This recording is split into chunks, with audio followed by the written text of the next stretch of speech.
अपनी घड़ियां मिलाइए, शाम के बजे है ठीक 6। नमस्कार, मैं हूं राशिद। देख रहे हैं आप देश आज। खबर की शुरुआत बड़ी खबर से, बुलेटिन की शुरुआत बड़ी खबर से करेंगे। स्टूडेंट फेडरेशन ऑफ इंडिया के एक छात्र नेता की पुलिसिया पिटाई के बाद हुई मौत के मामले ने पश्चिम बंगाल की राजनीति में तूफान ला खड़ा किया है। अपने नेता की मौत के बाद छात्रों का गुस्सा भड़का हुआ है और वो सरकार के खिलाफ सड़क पर उतर आए हैं। ममता बनर्जी ने जहां इस मौत को दुखद बताया, वहीं विपक्षी दलों ने इस मामले को लेकर दीदी की सरकार को कटघरे में खड़ा कर दिया है। सीपीएम का कहना है कि छात्र की मौत के बाद भी शोक जताने के बजाय ममता बनर्जी आईपीएल के उद्घाटन समारोह में गई। इससे ज्यादा शर्मनाक बात और क्या हो सकती है। वहीं बवाल होता देख मुख्यमंत्री ममता बनर्जी एसएसकेएम अस्पताल गई, लेकिन छात्रों के जबरदस्त विरोध के चलते उन्हें वापस लौटना पड़ा।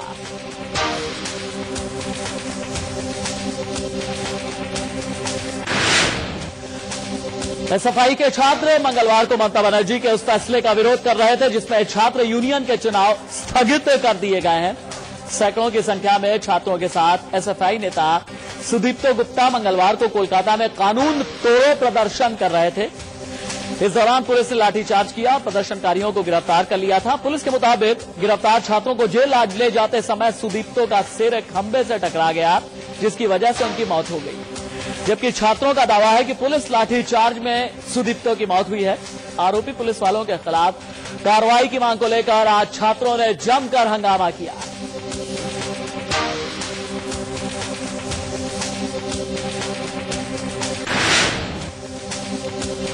दिल्ली के रपति बीएसपी नेता दीपक भारद्वाज मर्डर केस में अब एक नया मोड़ आ गया है। नई जानकारी के मुताबिक इस हत्याकांड के पीछे जमीन का विवाद सामने आ रहा है। पुलिस सूत्रों के मुताबिक आरोपियों ने जिस महंत के जरिए कत्ल की सुपारी मिलने की बात कही है, उसका नाम प्रतिमानंद है और उसके साथ दीपक भारद्वाज का 30 एकड़ जमीन का विवाद चल रहा था। यह भी जानकारी मिली है कि प्रतिमानंद हरिद्वार के कनखल इलाके के एक आश्रम और वृंदावन के मशहूर मंदिर में रहता था। प्रतिमानंद वृंदावन के बांके बिहारी मंदिर में भी काम कर चुका है।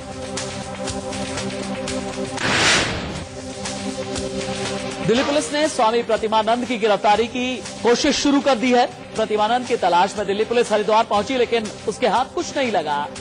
हरिद्वार के कनखल के जिस आश्रम में प्रतिमानंद काम करता था, वहां से पता चला है कि 2010 के कुंभ में वो उन्हें मिला था। उसके बाद से गायब है। वो थे अपने के बोल रहे थे कि हम दिल्ली पुलिस से आए हैं। हाँ, आप प्रतिमानंद को जानते हैं? हम तो नहीं जानते। एक रात के लिए उसने आया था और सवेरे 6 बजे चला गया। 1.5-2 घंटा जिक्र किया कि आप खोलिए, लेकिन हम वो चंदन किए थे, इसलिए हमें शक हुआ कि आजकल अपने के बहुत भेष में लोग चलते हैं, इसलिए हम गेट नहीं खोले।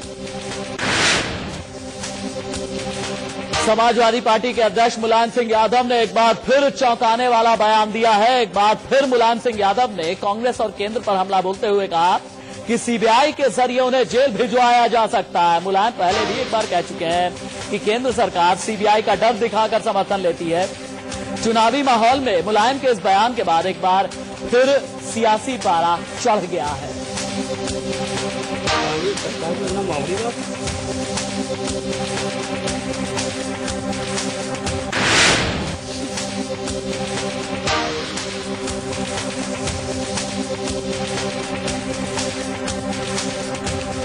इसी के साथ सपा मुखिया मुलायम सिंह यादव ने भारतीय जनसंघ के संस्थापक श्यामा प्रसाद मुखर्जी की तारीफ कर एक नई चर्चा को हवा दे दी है।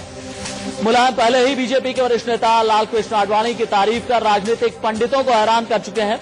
बात इतनी ही नहीं है, एक तरफ मुलायम श्यामा प्रसाद मुखर्जी की तारीफ कर रहे थे, तो दूसरी ओर बीजेपी नेता लालकृष्ण आडवाणी ने चित्रकूट में यूपी राज्य कार्य समिति की बैठक में राम मनोहर लोहिया की तारीफ कर डाली। अब समाजवादी नेता के मुंह से प्रखर हिंदूवादी विचारधारा से जुड़े रहे श्यामा प्रसाद मुखर्जी की तारीफ और आडवाणी के मुंह से लोहिया के तारीफ के बड़े सियासी मायने निकाले जा रहे हैं। श्यामा प्रसाद मुखर्जी मामले जनसंघ के लिए जैसे बुलाएंगे आजादी मिली है, उसका उनका भी आजादी। समाजवादी वे भी जिस प्रकार से रामायण मेले की बात करते हैं, अब लोग कहते हैं कि एक राम मंदिर के कारण भारतीय जनता पार्टी की इतनी ताकत बढ़ गई है, बराबर, इसमें कोई संदेह नहीं। उसकी जो अपील रही हिंदुस्तान की जनता के लिए, जाति कोई भी हो, और ये बात केवल हमने नहीं पहचानी, डॉक्टर लोहिया ने भी पहचानी। जिस प्रकार से उन्होंने रामायण मेले की बात कही। मुलायम सिंह यादव के बाद अब बीजेपी के वरिष्ठ नेता लालकृष्ण आडवाणी ने भी मध्यावधि चुनाव की आशंका जताई है। चित्रकूट में चल रही यूपी कार्य समिति की बैठक में आडवाणी ने कहा कि साल 2013 के अक्टूबर-नवंबर महीने में लोकसभा चुनाव हो सकते हैं। साथ ही उन्होंने ये उम्मीद भी जताई कि इन चुनावों में एनडीए गठबंधन की जीत होगी।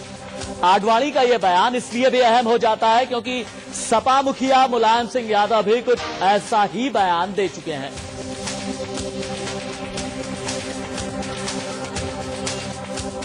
संभव है कि मई के महीने के बाद जो चुनाव होने वाले हैं 5, जो कि संभवतः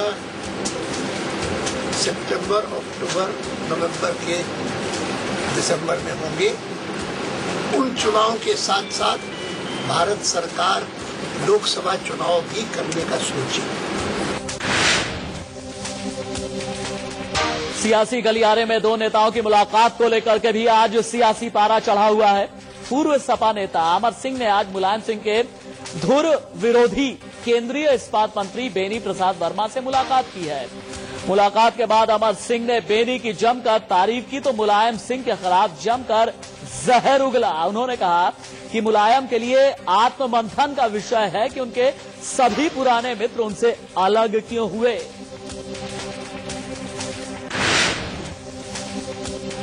इधर कैबिनेट मंत्री बेनी प्रसाद वर्मा के बड़बोलेपन पर कांग्रेस ने लगाम लगा दी है। बुधवार को बेनी बाबू को पार्टी दफ्तर में तलब किया गया। बेनी प्रसाद वर्मा कांग्रेस महासचिव जनार्दन द्विवेदी से मिले। सूत्रों के मुताबिक पार्टी ने बेनी बाबू को बेवजह की बयानबाजी बंद करने के निर्देश दिए हैं। पिछले कुछ दिनों से बेनी प्रसाद लगातार समाजवादी पार्टी के सुप्रीमो मुलायम सिंह के खिलाफ बयानबाजी कर रहे थे। बेनी बाबू के बयानबाजी को लेकर समाजवादी पार्टी उनके इस्तीफे की भी मांग कर रही थी।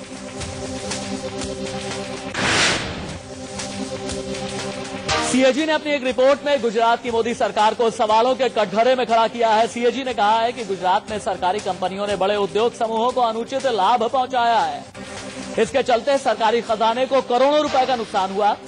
सीएजी की रिपोर्ट में कहा गया है कि गुजरात सरकार की पीएसयू की ओर से रिलायंस इंडस्ट्रीज एसआर लिमिटेड और अदानी पावर लिमिटेड को अनुचित लाभ पहुंचाया गया। रिपोर्ट में इस बात को भी उजागर किया गया है कि सरकार ने फोर्ड इंडिया प्राइवेट लिमिटेड और लार्सन एंड ट्यूब्रो लिमिटेड को जमीन मुहैया कराने के मामले में नियमों से छेड़छाड़ की है, जिससे सरकारी खजाने को नुकसान हुआ।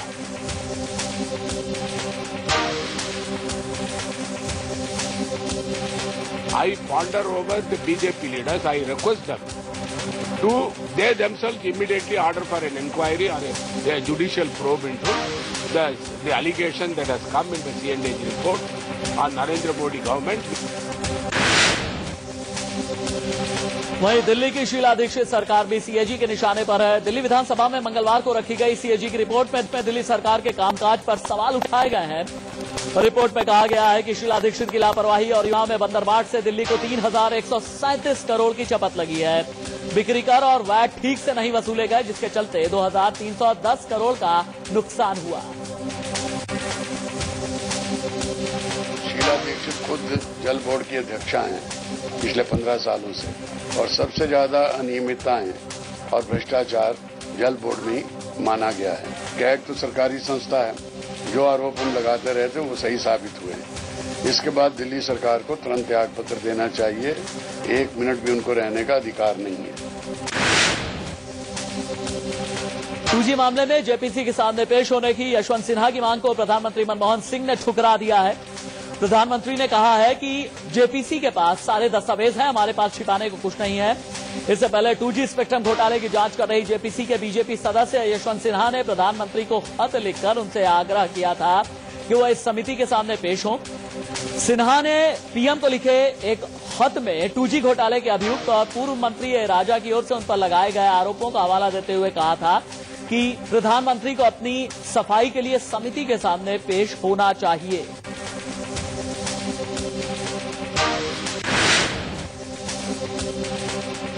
साल 2014 के चुनाव को देखते हुए कांग्रेस महासचिव जनार्दन द्विवेदी के सोनिया मनमोहन मॉडल की बात को पार्टी के ही एक नेता दिग्विजय सिंह ने दोबारा खारिज कर दिया। यही नहीं, उन्होंने कहा कि वो अपने बयान पर अभी कायम है। आपको याद दिला दें कि जनार्दन द्विवेदी ने मंगलवार को कहा था कि पार्टी अध्यक्ष और प्रधानमंत्री के बीच जो सामंजस्य है वो पहले कभी नहीं देखा गया, शायद भविष्य के लिए भी यही आदर्श है। दिग्विजय सिंह ने इसे खारिज कर दिया है और कहा है कि वो इस मत से सहमत नहीं है। मेरा मत एक बात है और पार्टी का मत एक बात है, इसलिए जो पार्टी का मत है वही अब मेरा मत है। No, but you stand by the fact that there should be no too far centers. Whatever I have said is on record. No, you still stand by that. Whatever I have said is on record. अभी आप उस पर कायम है ना sir, to power centre? मैं आज तक कभी बात अपनी वापस ली नहीं। कांग्रेस अध्यक्ष श्रीमती सोनिया गांधी और प्रधानमंत्री डॉक्टर मनमोहन सिंह के जो संबंध रहे हैं वैसा उदाहरण आमतौर से नहीं मिलता है। शायद भविष्य के लिए भी यही स्थिति आदर्श है। शिवसेना ने दिग्विजय सिंह के बयान के बहाने कांग्रेस की परंपरा पर सवाल उठाया तो जेडीयू ने कांग्रेस पर चुटकी ली है।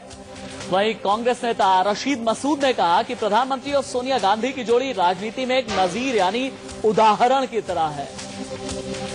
हमको लगता है कि वो राहुल जी का मामला क्लिक करेगा, इसमें उन लोगों को अभी डाउट है और इसीलिए वो रखना चाहते हैं कि अगर कहीं ठिकरा फोड़ना हो, पार्टी की हार हो, ठिकरा फोड़ना हो तो मनमोहन सिंह जी के माथे फोड़ दिया जाएगा और कामयाबी मिली तो राहुल गांधी के माथे हो जाएगी। तो इस तरह से अगर एक ही दरवाजा रहेगा जैसा कि दिग्विजय सिंह जी कह रहे हैं तो उसमें ये लोग उतना श्योर नहीं है, इससे यही हमको लगता है। कांग्रेस पार्टी की परंपरा सब जानते हैं। मनमोहन सिंह और सोनिया गांधी में जो तालमेल की बात है, आप सभी को मालूम है कि जो प्रधानमंत्री बनता है कांग्रेस पार्टी की परंपरा सब जानते हैं। मनमोहन सिंह और सोनिया गांधी में जो तालमेल की बात है, आप सभी को मालूम है कि जो प्रधानमंत्री बनता है कांग्रेस अध्यक्ष सोनिया गांधी या गांधी परिवार के आशीर्वाद से, वो तो हमेशा एक कठपुतली होती है। पर्दे के पीछे से सत्ता चलाने वाले गांधी परिवार के लोग होते हैं। तो तालमेल की बात क्या होती है, जो गांधी परिवार चाहेगा वही होगा। मैं समझता हूँ कि आइडियल माननी चाहिए कि 9 साल के अंदर कोई डिस्प्यूट नहीं हुआ, कोई मतलब यह कंट्रडिक्शन नहीं आया, तो ये तो दोनों में तालमेल है, दोनों में एक दूसरे की समझदारी है, तो इसको तो आइडियल।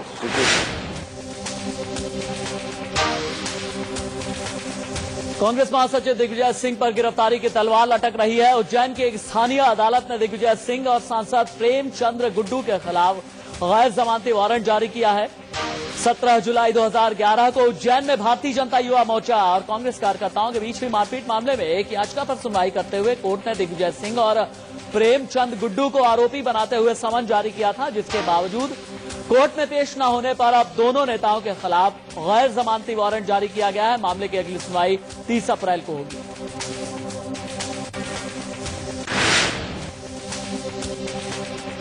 दिल्ली में कन्फेडरेशन ऑफ इंडियन इंडस्ट्री यानी CII के सालाना समारोह में प्रधानमंत्री ने महंगाई को एक समस्या तो बताया, लेकिन इस समस्या से निपटने का उपाय नहीं सुझाया।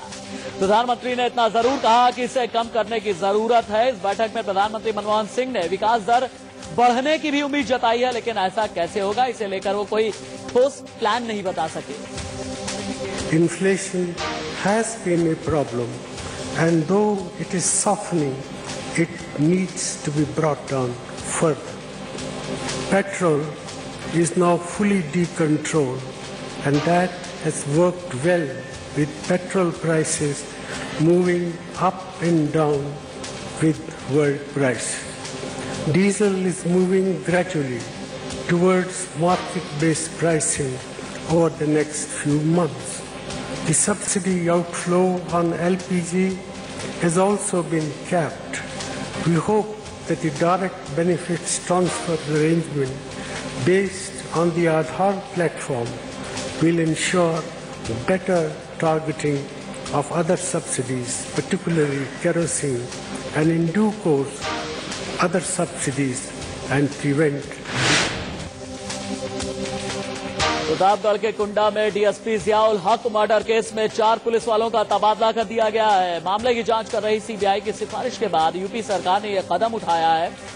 सीबीआई ने यूपी सरकार को चिट्ठी लिखकर सिफारिश की थी कि 4 थानों के थाना प्रभारी और एक एएसपी आशाराम यादव जांच में सहयोग नहीं कर रहे हैं। इसी के बाद राज्य सरकार ने चारों थाना प्रभारियों को हटा दिया। हालांकि अभी एएसपी आशाराम यादव पर कोई कार्रवाई नहीं की गई है।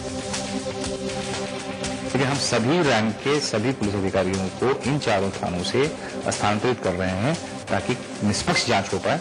और चूंकि हम पहले दिन से इस बात के लिए कमिटेड हैं कि इस मामले में बिल्कुल सही निष्पक्ष जांच हो, तो हम पूरी की पूरा सहयोग जो है वो सीबीआई को करेंगे।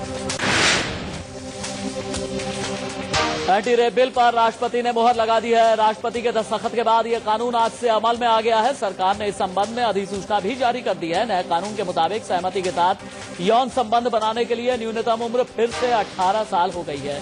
पीछा करना और ताक झांक को जमानती अपराध की श्रेणी में रखा गया है। नए कानून के मुताबिक यौन उत्पीड़न के लिए फिर से बलात्कार शब्द का इस्तेमाल किया जाएगा।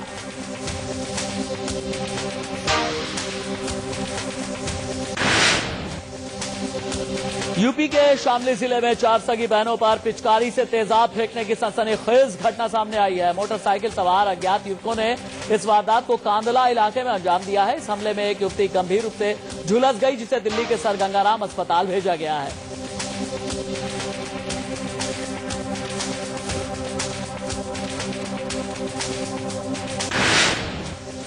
बिहार की राजधानी पटना में कथित रूप से रेप की कोशिश करने वाले एक शख्स को महिला ने जिंदा जला दिया। ये घटना परसा बाजार इलाके की है। पुलिस के मुताबिक भोला ठाकुर नाम का एक शख्स नशे की हालत में गांव की एक महिला के घर में घुस गया और रेप की कोशिश की। महिला किसी तरह बाहर निकली और कमरा बंद कर उसमें आग लगा दी। आग की चपेट में आने से भोला की मौत हो गई।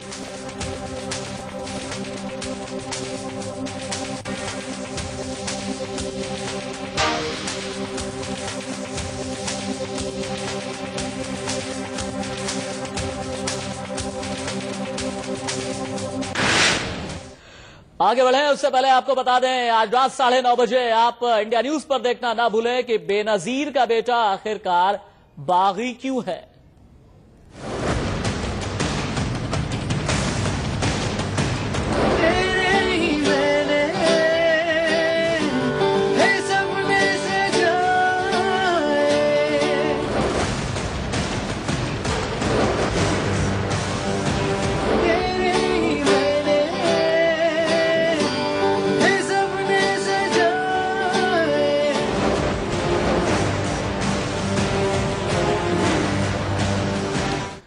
तो रात 9:30 बजे देखिए बेनजीर के बेटे की बगावत। देश आज में आगे बढ़ेंगे। खबर उत्तर प्रदेश से है। उत्तर प्रदेश के गोंडा में एक छात्रा के साथ छेड़खानी का मामला सामने आया है। छेड़खानी का आरोप किसी और पर नहीं बल्कि सपा नेता के बेटे पर लगा है।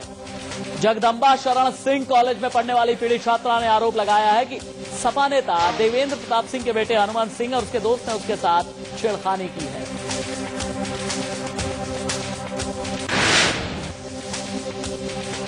यूपी के सहारनपुर में बेटे की नौकरी को लेकर एक महिला का विरोध जारी है। यह महिला नौकरी से निकाले गए अपने बेटे की बहाली की मांग को लेकर एक मोबाइल टावर पर जा चढ़ी है। इस महिला को टावर पर चढ़े 36 घंटे से भी ज्यादा का वक्त गुजर चुका है। दरअसल इस महिला का बेटा एक पेपर मिल में काम करता था। काम के दौरान उसके चाल चलन पर मिली शिकायत के चलते उसे मिल प्रबंधन ने नौकरी से निकाल दिया।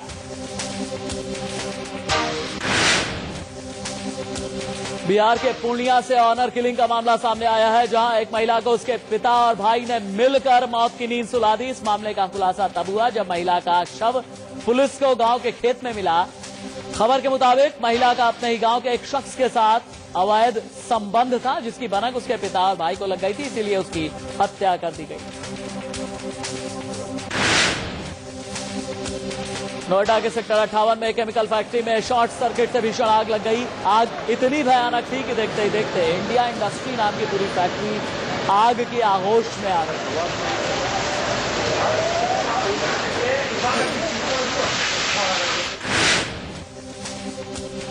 राजधानी दिल्ली में एक बार फिर रफ्तार का कहर देखने को मिला है। दक्षिणी दिल्ली के नेल्सन मंडेला रोड पर एक तेज रफ्तार ऑडी कार डिवाइडर से टकरा गई, जिसमें 2 लोग गंभीर रूप से घायल हो गए। चश्मदीदों का कहना है कि कार का ड्राइवर नशे में गाड़ी चला रहा था, जिसके चलते ये हादसा हुआ।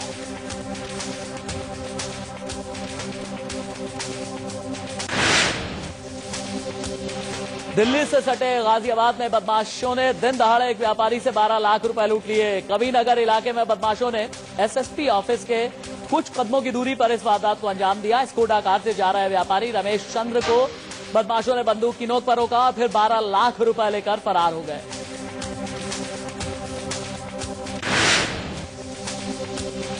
यूपी के अलीगढ़ में पशु तस्करों पर गुस्साए लोगों का कहर टूटा है। लोगों को खबर मिली थी कि पशु तस्कर एक गाड़ी में जानवरों को ले जा रहे हैं। इसी खबर पर गुस्साए लोगों ने आज सुबह पशुओं को ले जा रही गाड़ी को रोका, तस्करों की जमकर धुनाई कर दी।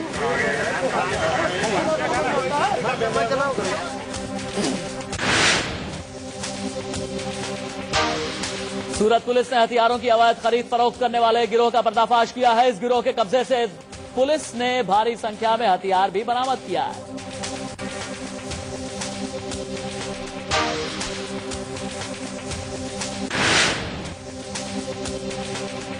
यूपी में बदमाशों के हौसले इस कदर बुलंद है कि वीवीआईपी इलाकों में भी वो धड़ल्ले से वारदातें अंजाम दे रहे हैं। रामपुर में बदमाशों ने कैबिनेट मंत्री आजम खान के घर से सटे एक घर को निशाना बना डाला।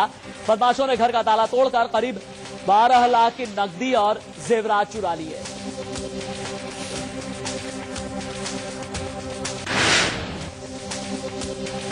असम के जोराबाट में पुलिस ने अंतर्राज्यीय डकैतों के गिरोह का पर्दाफाश करते हुए 6 डकैतों को गिरफ्तार किया है। पुलिस ने इनके पास से एक गाड़ी के साथ कुछ हथियार भी बरामद किए हैं।